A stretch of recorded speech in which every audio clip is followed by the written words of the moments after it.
Welcome friends. आज के session में हम इनकम टैक्स इस सब्जेक्ट का एक important topic that is taxability of various components of salary इसके बारे में डिस्कशन करेंगे। देखिए, एम्प्लॉय को जो सैलरी मिलती है उस सैलरी के बहुत सारे कंपोनेंट्स होते हैं और हर कंपोनेंट पे अलग अलग तरीके से टैक्स चार्ज किया जाता है। टैक्सेबिलिटी रिलेटेड रूल्स अलग अलग होते हैं। तो mainly income tax point of view से अगर हम देखेंगे तो जो सैलरी है उसके मेनली तीन कंपोनेंट्स आते हैं। वो आप स्क्रीन पे देख सकते हैं। यहाँ टाइटल है components of salary income. So first component है बेसिक पे और बेसिक सैलरी। सेकेंड कंपोनेंट है अलाउंसेस एंड थर्ड कंपोनेंट है परक्यूजाइट्स। देखिए, बेसिक सैलरी में क्या होता है, basic salary and salary related जो भी कमीशन बोनस वगैरह चीजें हैं वो बेसिक सैलरी में आती है।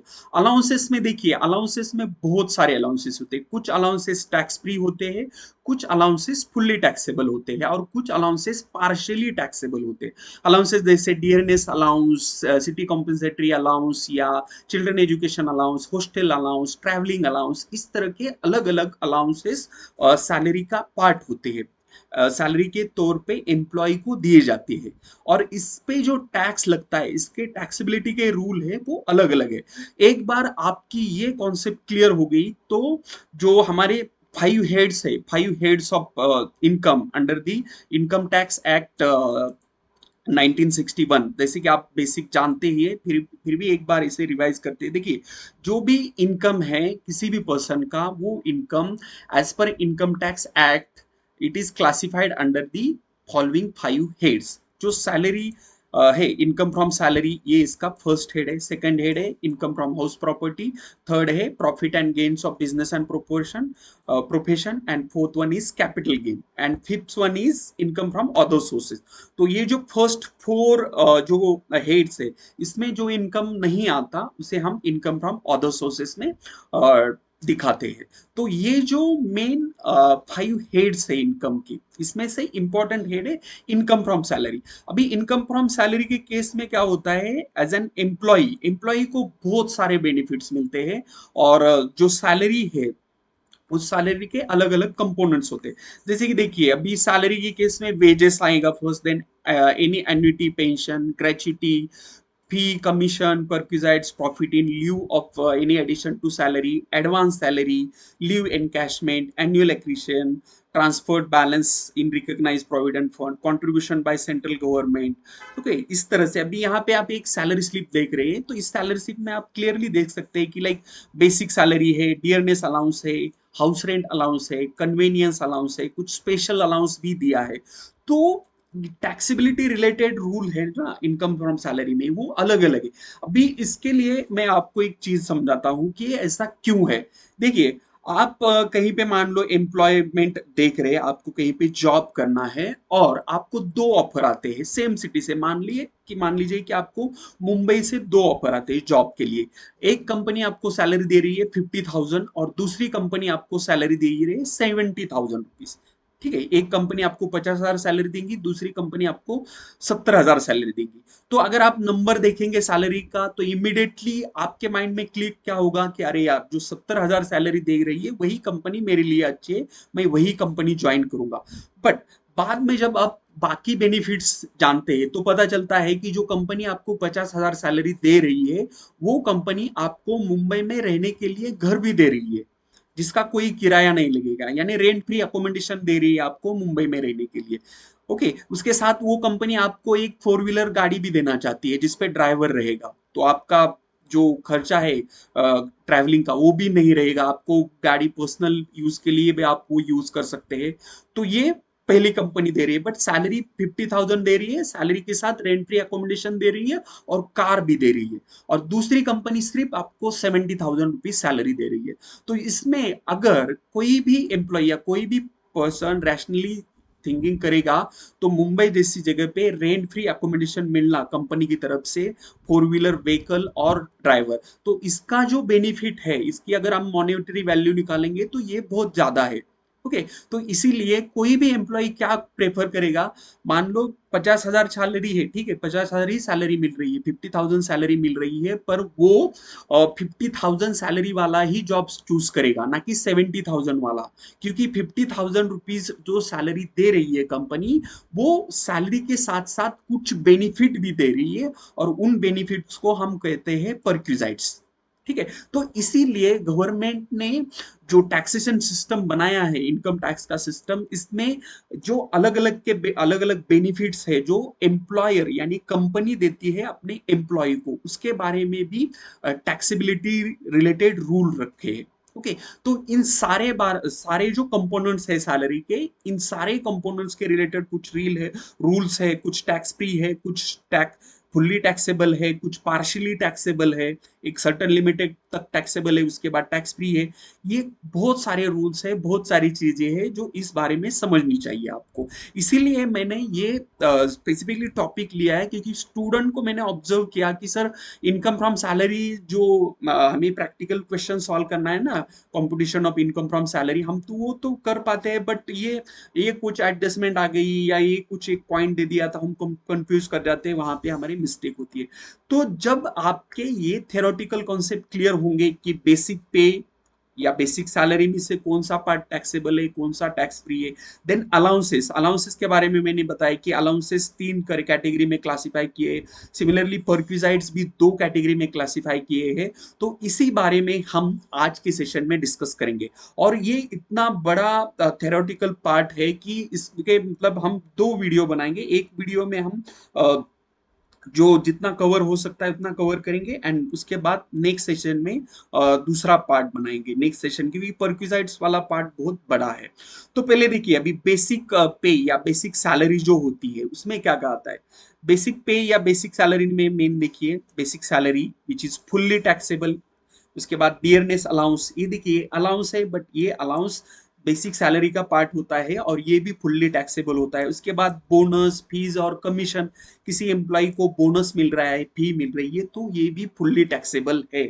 उसके बाद पेंशन और एन्युटी का बेनिफिट अगर कुछ मिलता है एम्प्लॉय को, तो वो भी फुल्ली टैक्सेबल है। ठीक है, तो ये चार कंपोनेंट फुल्ली टैक्सेबल हो गए। उसके बाद ग्रेचुटी, ग्रेचुटी देखिए जब एम्प्लॉय रिटायर होता है ना तब मिलता है। तो गवर्नमेंट एम्प्लॉय को जो ग्रेचुटी मिलती है वो टैक्स फ्री है, it is exempt from tax. उसके बाद employ covered by payment of gratuity act 1972, जो ग्रेचुटी एक्ट के तहत एम्प्लॉय कवर किए गए हैं उनके लिए रूल है, देखिए कि gratuity received is exempt from tax to the list of the following, तो इसमें से जो कम है वो एग्जाम होंगी। तो इसमें 15 days salary multiplied by total service. Okay उसके बाद 10 lakh rupees and gratuity actually receive, इसमें से जो कम अमाउंट है वो एग्जाम होगी। उसके बाद एनी अदर एम्प्लॉय, उस एम्प्लॉय के लिए भी ऑलमोस्ट सेम रूल है, half month salary multiplied by total service in year. उसके बाद 10 lakh and gratuity actually receive. ठीक है, तो यहाँ आपको ये बात क्लियर हो गई कि गवर्नमेंट एम्प्लॉय को जो ग्रेचुटी मिलती है ये टोटली टैक्स फ्री है, इस पे कोई टैक्स नहीं लगेगा। ठीक है, तो ये बेसिक सैलरी के पार्ट थे जो हमने डिस्कस किया अभी। उसके बाद basic salary pay and other cash receipt में employees contribution to statutory provident fund, ये भी आता है। तो देखिए प्रोविडेंट फंड दो टाइप का होता है mainly, statutory provident fund and recognise provident fund. RPF एक होता है और एसपीएफ एक है, स्टैट्यूटरी प्रोविडेंट फंड। तो यहाँ पे जो भी एम्प्लॉयर्स कंट्रीब्यूशन है ये टैक्स फ्री रहेगा, फुल्ली एग्जाम फ्रॉम टैक्स। तो यहाँ भी स्टूडेंट गड़बड़ कर देते कि सर रिकॉग्नाइज प्रोविडेंट फंड के केस में तो हमें 12% एग्जम्प्टेड है, और यही एडजस्टमेंट कर बैठते हैं स्टैट्यूटरी प्रोविडेंट फंड के केस में भी। तो यहाँ पे आपको ये क्लियरली माइंड में रखना है कि स्टैट्यूटरी प्रोविडेंट फंड के केस में जो भी एम्प्लॉयर का कंट्रीब्यूशन है वो टैक्स फ्री है, it is fully exempted from the tax. और जो रिकॉग्नाइज प्रोविडेंट फंड में एम्प्लॉयर कंट्रीब्यूशन करता है वहां पे 12% of the salary is exempted, उसके ऊपर अगर कुछ पे किया है तो वो टैक्सेबल होगा। And employees contribution to unrecognise provident fund, तो अनरिकॉग्नाइज प्रोविडेंट फंड में भी जो कंट्रीब्यूशन है ये भी फुल्ली एग्जम्प्टेड है, बट जब रिपेमेंट मिलता है तो वो टोटल अमाउंट टैक्सेबल होती है। ठीक है, ये रूल हो गए बेसिक सैलरी वगैरह। अभी अलाउंसेस, सबसे इंपॉर्टेंट चीज है अलाउंसेस। अभी इनकम टैक्स पर्पस के लिए जो अलाउंसेस है, देखिए अलाउंसेस ये 3 कैटेगरी में क्लासिफाई किए गए। यहाँ पे first fully taxable allowance, secondly tax free allowances and thirdly partially exempted allowance. तो फुल्ली टैक्सेबल मीन्स ये इस पे पूरा टैक्स लगेगा, इसमें कुछ एग्जम्पशन नहीं मिलेगा, अगर कुछ अलाउंस मिला है तो वो पूरा फुल्ली टैक्सेबल है। टैक्स फ्री अलाउंसेस के केस में ये अलाउंसेस पे कोई टैक्स नहीं लगेगा, इस पे टैक्स फ्री है टोटली। और पार्शियली एग्जेम्प्टेड कि अप टू सर्टन लिमिट अगर दिया है तो टैक्स फ्री है, उसके बाद टैक्स लगेगा। जैसे हम देखिए हाउस रेंट अलाउंस, उस केस में हमने कुछ क्वेश्चन सॉल्व किए हैं। सी स्टूडेंट, अगर आप इस चैनल पे नए हो तो आपके लिए मैं बताना चाहूंगा कि इनकम टैक्स इस सब्जेक्ट पे बहुत सारे प्रैक्टिकल प्रॉब्लम्स हमने ऑलरेडी सॉल्व किए हैं, वो ऑलरेडी चैनल पे है। ओके, और अभी भी बहुत सारे income tax related lectures upload होने वाले हैं, क्योंकि जो हमने क्वेश्चन लिए income from salary, income from house property, कुछ बेसिक क्वेश्चंस लिए हैं, बेसिक कॉन्सेप्ट क्लियर करने के लिए लिए। प्रैक्टिकल क्वेश्चन है, वो प्रैक्टिकली सॉल्व किए, उसके लिंक भी मैं आपको डिस्क्रिप्शन बॉक्स में देता हूँ। पर अभी जो लेक्चर सीरीज स्टार्ट कर रहे हैं हम आज से ही, इसमें कॉम्प्रिहेंसिवली थेरोटिकल पार्ट भी कवर करेंगे और एडवांस प्रैक्टिकल एग्जाम्पल भी लेंगे। तो इसीलिए आपको इस वीडियो को ज्यादा से ज्यादा शेयर करना है, वीडियो को लाइक करना है और चैनल को सब्सक्राइब भी करना है, क्योंकि देखिए जो व्यूवर है, जो ऑडियंस है, उनका रिस्पॉन्स कैसे होता है उस पे हमें एक मोटिवेशन मिलता है। अगर रिस्पॉन्स बहुत अच्छा है, बहुत अच्छे लाइक्स है, तो अच्छा मोटिवेशन मिलता है और हम ऐसे ही नए नए वीडियोस यहाँ पे अपलोड करते हैं। ठीक है, तो अभी देखिए अलाउंसेस है, ये अलाउंसेस 3 कैटेगरी में क्लासिफाई किए गए। अभी हम देखते हैं कि फुल्ली टैक्सेबल अलाउंसेस कौन से हैं, यानी इस अलाउंस पे कोई tax, sorry, fully taxable means इस अलाउंसेस पे टैक्स देना है, कोई एग्जम्पशन नहीं मिलेगा। तो फुल्ली टैक्सेबल अलाउंसेस में देखिए डियरनेस अलाउंस आएगा, ये डियरनेस अलाउंस बेसिक सैलरी का ही पार्ट है बेसिकली। उसके बाद फिक्स मेडिकल अलाउंस, अगर कोई कंपनी अपने एम्प्लॉय को मेडिकल अलाउंस देती है पर मंथ 10,000 या पर मंथ 5,000, जो फिक्स है, fix medical allowance is fully taxable. ठीक है, यहाँ भी स्टूडेंट कंफ्यूजन कर जाते हैं, तो यहाँ पे आपको वर्ड याद रखना है फिक्स मेडिकल। जो फिक्स मेडिकल अलाउंस है ये फुल्ली टैक्सेबल। उसके बाद tiffin allowance fully taxable. Then city compensatory allowance, ये भी फुल्ली टैक्सेबल है, ये भी ऑलमोस्ट सारे क्वेश्चन में होता है city compensatory allowance. Then overtime allowance, overtime allowance भी फुल्ली टैक्सेबल है। Then entertainment allowance, first included in the in salary and the deduction is allowed, तो पहले हमें इंक्लूड करना है। ठीक है, उसके बाद फिक्स मेडिकल अलाउंस, ये अगेन रिपीट हुआ है, क्योंकि यहाँ पे भी देखिए आया है फिक्स मेडिकल अलाउंस और यहाँ पे ठीक है रिपीट हो गया, आपका भी क्लियर हुआ रहेगा। उसके बाद देखिए other allowances like project allowance, warden allowance, washing allowance, servant allowance, ये सारे अलाउंसेस फुल्ली टैक्सेबल होते हैं, इस पे कोई एग्जम्पशन नहीं मिलेगा। ठीक है, अभी उसके बाद कुछ टैक्स फ्री अलाउंसेस है जिसपे कोई टैक्स नहीं लगेगा। इसमें देखिए मेनली 3 ही पॉइंट है, मैंने ये सब समरी निकाली है यहाँ पे। तो यहाँ पे देख सकते हैं फर्स्ट अलाउंस है फॉरेन अलाउंस। कोई एम्प्लॉय अगर फॉरेन में काम कर रहा है और उसे गवर्नमेंट फॉरेन अलाउंस दे रही है, कंपनी फॉरेन अलाउंस दे रही है, paid to government employees working abroad, is fully tax, fully tax free, इस पे कोई टैक्स नहीं लगेगा। उसके बाद allowances from United Nations Organisation, okay, United Nations Organisation, इससे जो अलाउंसेस मिलते हैं ये भी टैक्स फ्री है। And thirdly allowances to high court जजेस, अगर कोई व्यक्ति हाई कोर्ट का जज है तो उसे जो मिलने वाले अलाउंसेस है ये सारे टैक्स फ्री होंगे। तो ऑब्वियसली सुप्रीम कोर्ट का जज है, उसके अलाउंसेस भी टैक्स फ्री होंगे।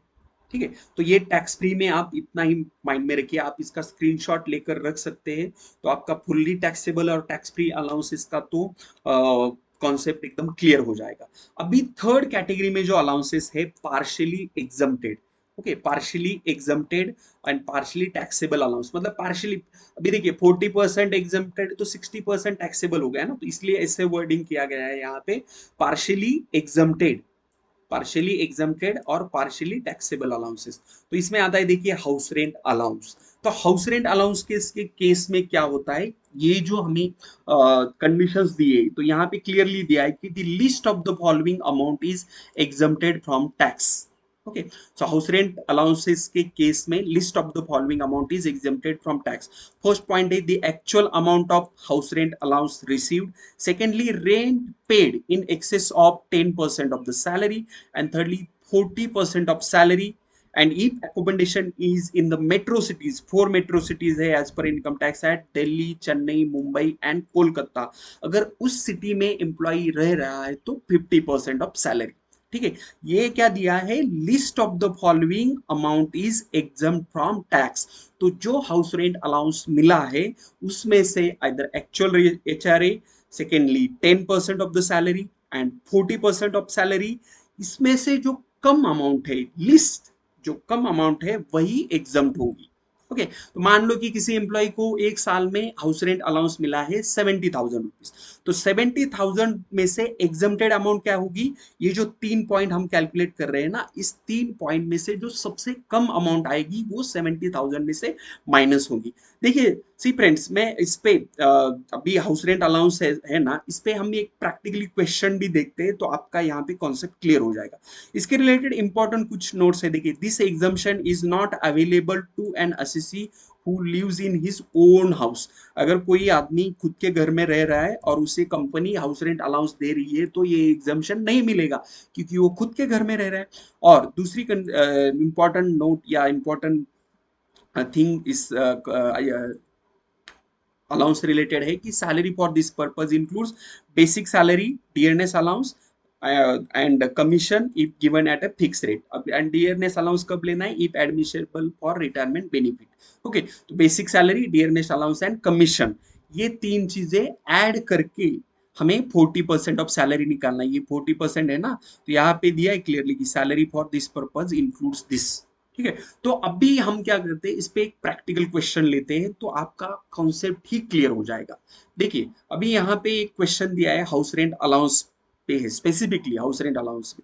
एग्जांपल नंबर 2, यहाँ लिखा है mister Rajesh is employed in ABC limited in Nashik and his income from the salary for the year is as under. यहाँ पे बेसिक सैलरी 30,000 पर मंथ है, dearness allowance ₹8,000 per month, 40% of which is considered for retirement benefit.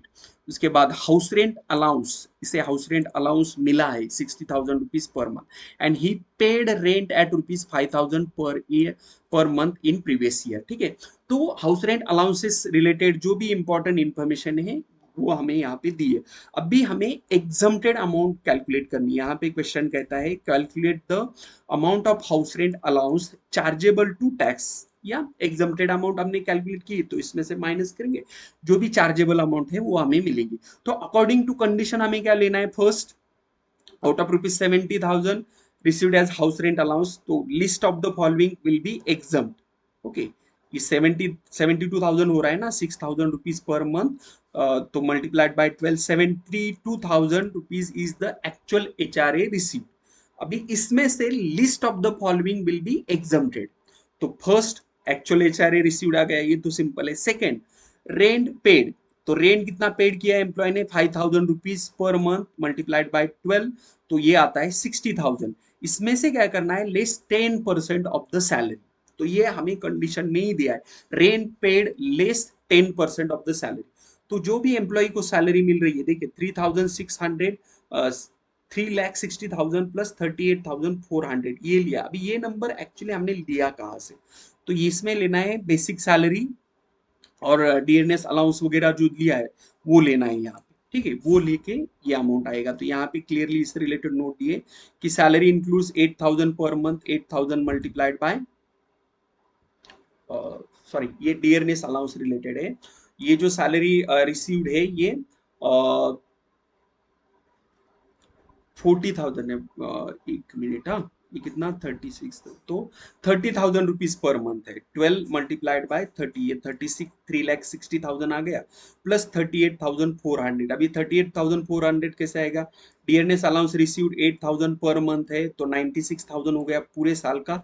इसमें से सिर्फ 40% ही retirement benefit के लिए consider किया जा रहा है, तो इसका 40% लिया है 38,400 और इसका 10% हमें यहाँ से माइनस करना है. ओके, तो rent paid less 10% of the salary आ गया 20,160. और उसके बाद 40% ऑफ द सैलरी। तो इस पर्पज के लिए सैलरी ऑलरेडी कैलकुलेट की है हमने 3,98,400। तो इसका 40% आता है 1,59,360। तो ये जो तीन नंबर है इसमें से लिस्ट ऑफ द फॉलोइंग क्या होगा, एग्जाम होगा, एक्चुअल एचआरए रिसीव। तो इसमें सबसे कम अमाउंट है 20,160। तो यहाँ पे देखिए 20,160 being the list of the three is exempt from tax, the balance of rupees 51,840 will be chargeable to tax. यानी 20,160 माइनस करना है इसमें से और हमें क्या मिलेगा, house rent allowance chargeable to tax, ये अमाउंट मिलेगा। ठीक है, तो इस तरह से हमें कैलकुलेशन करने होते हैं। ये क्वेश्चन थोड़ा मैंने फास्ट कवर किया है, बट अगर आपको लगता है कि सर सिर्फ हमें हाउस रेंट अलाउंस ये जो कॉन्सेप्ट है इस पे ही एक एक छोटे छोटे वीडियोस बना के वो हमारे साथ शेयर करिए, तो वैसे भी वीडियो हम अपलोड करेंगे जिससे आपके बेसिक कॉन्सेप्ट खूब अच्छी तरह से क्लियर हो जाए।